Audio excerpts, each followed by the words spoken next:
જે દર વખતે ભારતીય જનતા પાર્ટી કહેતી હોય છે ને કે અમારું બૂથ લેવલનું મેનેજમેન્ટ, માઇક્રો બૂથ લેવલનું મેનેજમેન્ટ, અમારા પેજ પ્રમુખ, હા એ બધા વિસાવદરમાં ક્યાં ગયા? પહેલી વસ્તુ.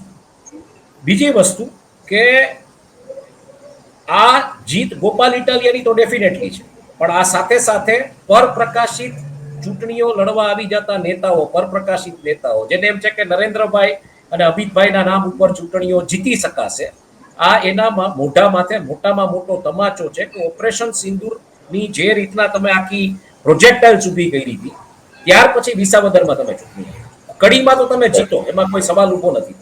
કડી તો ગઢ જ આખો ઉત્તર ગુજરાતનો અને ટૂંકમાં બીજેપીની એક લોયલ વોટ બેંકનો છે.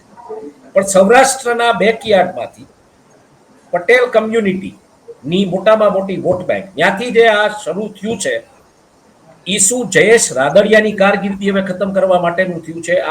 આ ત્રીજો પ્રશ્ન.